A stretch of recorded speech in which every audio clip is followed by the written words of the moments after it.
Alas 9 pa lang nagluto na ako dahil meron akong pa-orders na i-deliver papunta nga ng Makati. Gusto nga nila bago nga mag-12 makarating sa kanila yung pagkain. Kaya alas 10 pa nga lang binuk ko na para wala talagang maging aberya. Kasi minsan matagal makahanap ng rider, minsan naman matagal maihatid nga ng rider. Kaya talagang inagahan ko na. Kasi nga break time nga daw nga nila ng alas 12. So yun, kapag malate nga lang ako ng konti, hindi na rin talaga nila makakain yun at saka baka magalit pa nga sa akin yung customer. Dahil back to normal na nga yung pasukan ngayon ng mga estudyante, ako pa nga lang nga mag-isa dito sa store. Alas 3 pa nga ng hapon makakarating nga si Jinea, then si Gerald din naman face to face siya sa school nga kaya nila. Kaya itong week nga na to si Jinea at si Gerald nga yung tutulong sa akin. Nag-chat nga ako kay Gerald na dito na nga siya dumiretso sa store at dito na rin nga siya kumain. Alas 2 na nga siya nakarating nga dito, halos magkasunuran nga lang nga din sila ni Jinea. Pagdating nga nilang dalawa, pinabayaan ko na rin sila sa kusina kasi alam na rin naman nila kung ano yung mga gagawin nila doon. Nagluto nga si Jinea nga ng tortang talong. Ulam nga namin to ng hapunan. Isa sa mga customer nga namin dito yung nakaamoy nga nung niluluto nga to kaya bumili nga siya. Buti na lang din kamo, sobra nga yung niluto nga ni Jinea kaya napagbentahan din nga namin yung customer. Yung customer nga namin na to na bumili nga ng tortang talong. Lagi nga siyang nandito. Kasi ito na rin talaga yung ginagawa niyang meeting place para dun nga sa mga tao niya. So yun nga bandang hapon nga busy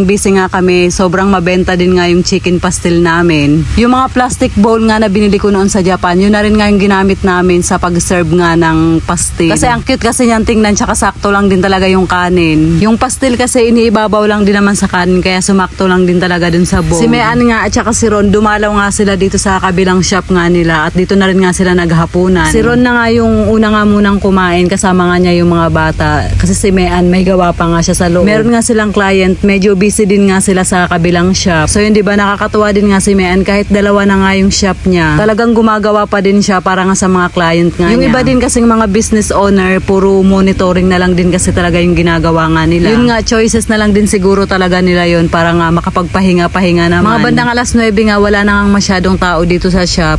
Si Jinea nga at saka si Geraldine. Lumabas nga sila dito sa dining area para makapagpahinga naman. Maya-maya nga lang nga din, meron nga pumasok na customer at umorder nga ng grilled chicken. Kaya nag-ihaw na nga si Gerald dun sa labas. Mga alas 10 nga ng gabi, nagpaalam na rin nga si Gerald na uuwi na nga siya. Hindi ko na rin kasi talaga siya pinag-e-extend nga kasi nga may pasok pa siya kinaumagahan. Then medyo malayo-layo pa nga yung uuwian niya. Yung isa namang staff ng Coffee Bee nga dito sa store, nag-crave nga siya ng chicken biryani. Bumili nga siya ng dalawa, so yung pinapaluto nga niya bago nga sila umuwi. Kasi kapag nagluluto nga kami dito sa kusina, naaamoy nga niya. Kaya gustong-gusto nga niyang tikman. Sabi nga niya sa akin, mga 11:30 ko na gawin para pag-uwi nga niya mainit-init sila pa. May naman natapos na nga sila dun sa client nga nila. Kaya dito na nga sila dumiretso para nga maghapunan din. Umorder nga sila ng dalawang beef biryani. Kasama nga niya si Jean. Since nga nung naging busy nga ako dito sa store namin, wala na nga kaming time makapagkwentuhan itong mga to. Kasi nga dati lagi nga silang nandito nga sa store namin para makipagkwentuhan.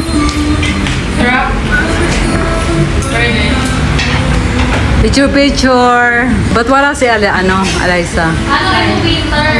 So yun, nakauwi na nga si Gerald. Natatawa nga ako kay Jinea kasi kung kailan nga nakauwi na si Gerald, saka naman sunod-sunod na naman yung mga customer. Meron din nga nagpa-deliver kaya hindi rin nga nakauwi agad si Jinea kasi ayaw niya rin naman akong iwanan nga mag-isa dito sa kusina na ganito nga yung mga bumibili. 11 na rin nga nakauwi si Jinea, talagang tinapos niya yung mga huling customer. Then ako naman, palengke day ko din sana, kaya lang chinat ko na nga din yung binibilan kong supplier doon, sabi niya na magpapadeliver na lang ako. Nung huli nga naming bili ni Gerald doon, kinuha ko nga yung contact details nila. Para nga kapag bumili nga ako ng meat at ng iba pang mga kakailanganin, ipapapick up ko na nga lang nga via Lalamove. So yun nga, first time ko nga itong ginawa at sobrang nakagaan talaga sa akin kasi nga na-less na talaga yung pagod. Bukod pa nga doon yung SF nga niya, parehas lang din nga ng pamasahe namin. So yun na guys, hanggang dito na lang po yung ating video for today. Maraming salamat po sa inyong panonood. Mag-iingat po kayo palagi. God bless and babush!